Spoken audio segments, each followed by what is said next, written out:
Hi friends, welcome to another video from Carolina's Cottage. This is Johnny and I'm wishing you a happy fall season. Early September here in Texas still feels like it's a little early to be thinking of fall, but I see that many of you are having cooler temps and it's time to start at least thinking about fall decor. So let's pull out the harvest colors and see what we can do. I have a few inspirational makeovers that may be just the thing to help you get started painting and stamping to repurpose some of the things you've thrifted or that you have on hand. It's time to get in gear and get started preparing those things that we want to use for fall decorating.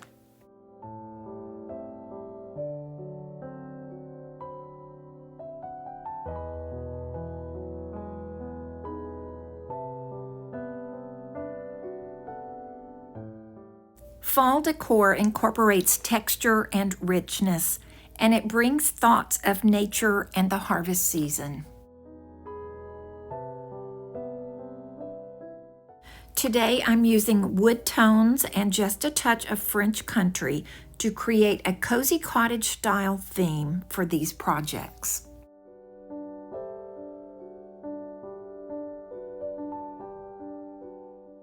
I'm starting with a galvanized tray, and I used a primer and 2 coats of chalk paint.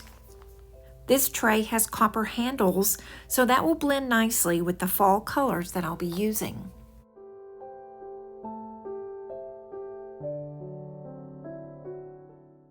I'm painting the back and the edges of the front with a moss green that I had on hand. The center portion of the front will be painted with Rust-Oleum chiffon cream.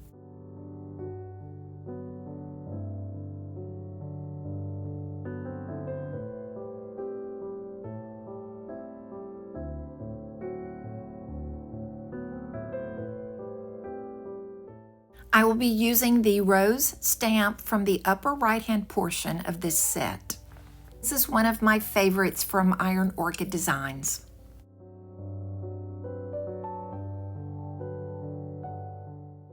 And I'm just checking for placement before I put the ink on the stamp. I'm deciding where I want to put the designs and what position and angle I want to stamp them at.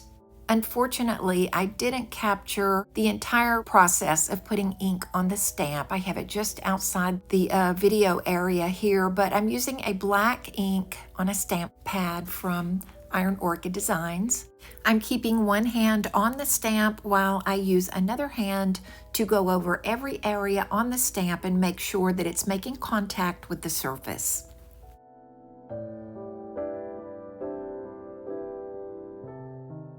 This is another Iron Orchid Design stamp set that I use fairly often. I like the roses on it, but I typically use this one mostly for the scripting that's on this set.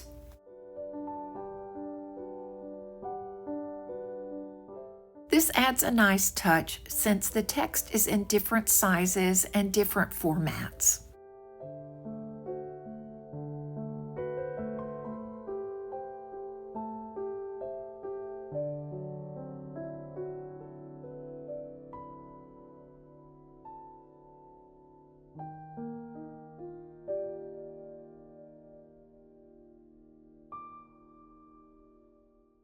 Now I'm adding a bit more filler with the rose stamps, much as you might when making a floral arrangement or wreath.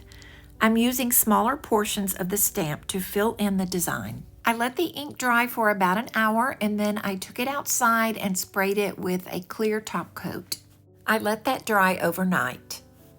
I'm applying a flat or matte finish top coat before adding antiquing gel to the edges.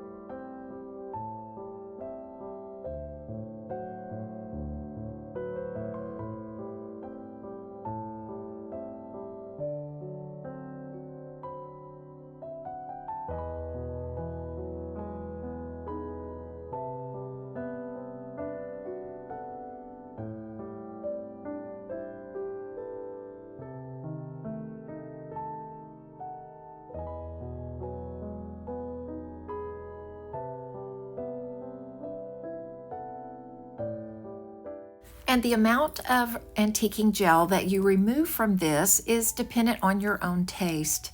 I like to use it sparingly, so I've applied it to just the edges, the creases, the corners. It's just enough to make it look a little grungy without darkening the overall color of the piece.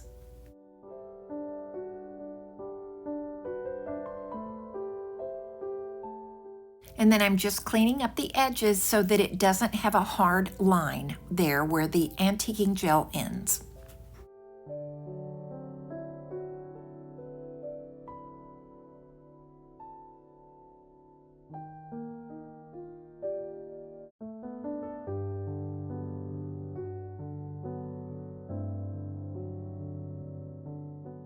The next piece will get a new color. It currently has an antiqued brass finish, but I'll remove that metal frame and repaint it black.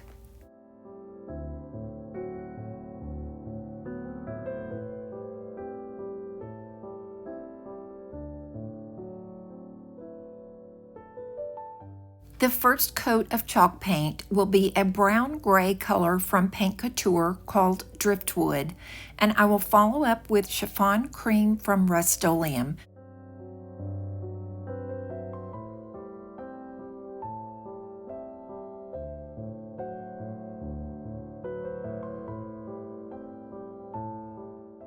You know, even though I have a certain image in mind of how I want a piece to look, I'm always amazed at what it does when a piece goes from being multicolored like this one to a solid color, because even a dark color like this one seems to give this piece some brightness, or maybe it's just giving it calmness.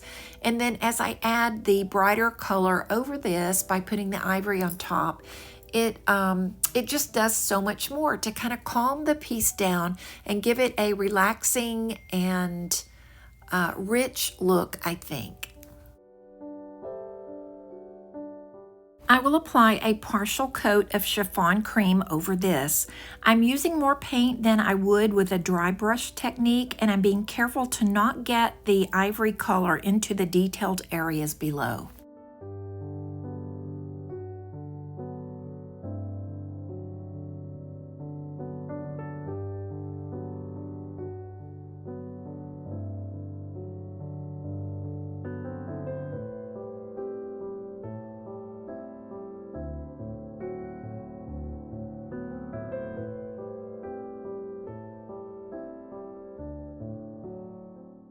This piece began with its own fall theme, but it was a mass-produced piece and it needed to be simplified a little. Since one of the trim pieces had broken, I removed the remaining trim pieces, which helped with the overall appearance.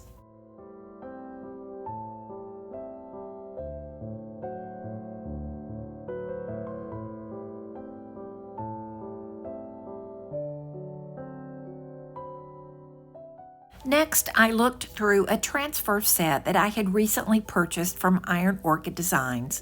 I'm very frugal with my crafting and I rarely buy transfers since they're a one-time use item. This set has several small transfers and it's mostly small cottage style roses that I like. I'm choosing fall colors that fit with the other pieces in today's projects.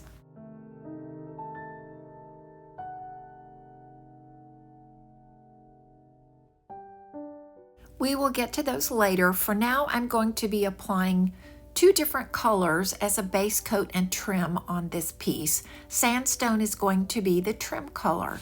This Waverly paint typically takes several coats to cover.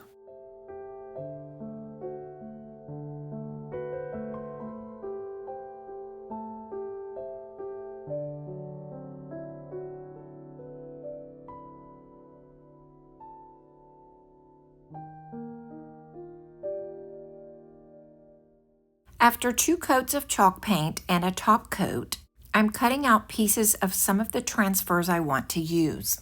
I'm limiting the color selections on this piece since it is a small piece and I don't want to overwhelm it with multiple colors or dark colors. So I'm keeping the colors neutral and I'll be combining the transfers from several small pieces. These transfers are from IOD's Fairy Tale Florals set.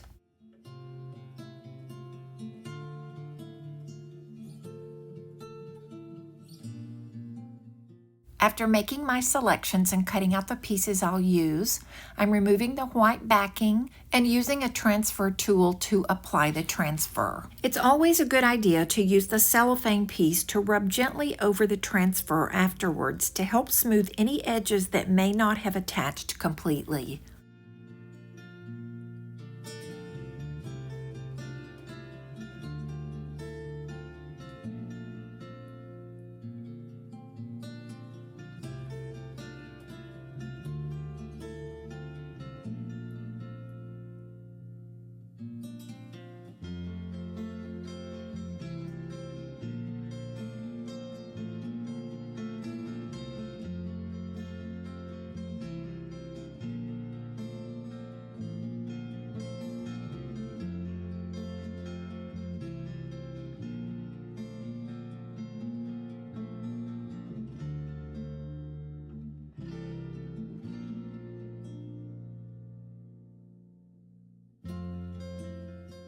I also added a small stamp from the Crockery IOD stamp set. This is a gorgeous piece. It was only $3.99 at Goodwill. It is solid wood with heavy wrought iron handles, and it was sold by the company 31. It had a light impression of someone's surname in the veneer, and I sanded that smooth before painting it. I am measuring a 2 centimeter space for designing the painted area, and I'm marking the edges with light pencil marks. I used the round paint jar for a more unique edge at each end of the board. I'm using the same moss-colored green chalk paint as I did on the galvanized tray earlier in this video. This is actually a mineral paint or a clay-based paint, which is similar to Dixie Belle and Annie Sloan and DIY paint. Some of those mineral paints are much thicker and have much more pigment, and they will leave brush strokes much more so than some of the thinner chalk paints like Rust-Oleum and a few other brands that are not clay-based or mineral-based. You can work with this and achieve a smooth finish by applying probably 3 coats, and you're going to need to sand between those coats, and you'll need to spritz the surface with water between each coat. But doing that will give you a very nice smooth finish with these clay-based or mineral-based paints.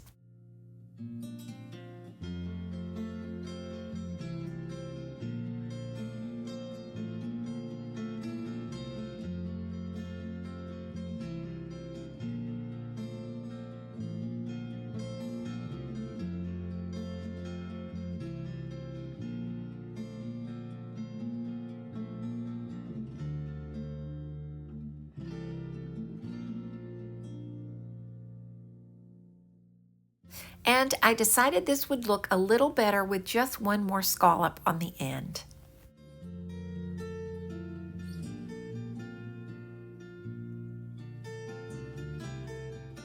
A little sanding between coats and a little spritzing with the second and third applications of paint.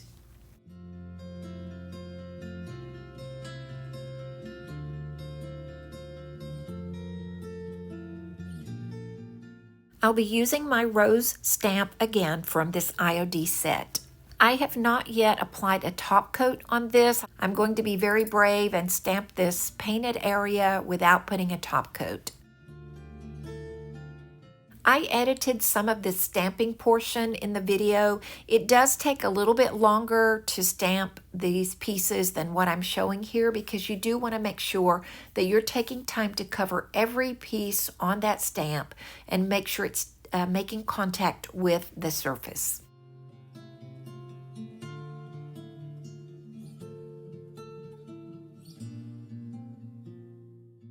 I will need to let this ink dry overnight. If I try to paint a top coat over this now, it's going to smear the ink. It really does need time to cure. So what I did is I took this outside and I sprayed a spray top coat with a flat finish. I wanted this to have a very thick top coat. So after the spray dried overnight, then the next day is what I'm doing here. I came back and brushed on 2 coats of a clear top coat. This will be the centerpiece in my fall decor vignette. The fall colors make it a perfect fit for the season, and the cottage roses are in keeping with my cottage style theme.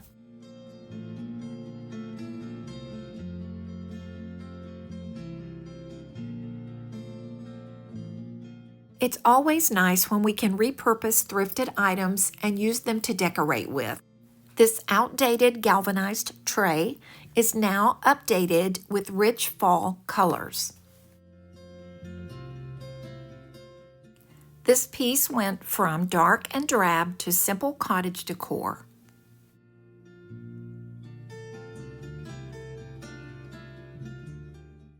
A cluttered storage box gets a new look that blends perfectly with fall cottage colors. And a classic wood piece makes quite an impression with its new French country cottage look, just in time for fall. It pairs well with these other makeovers, and it goes perfectly with my vintage copper pieces.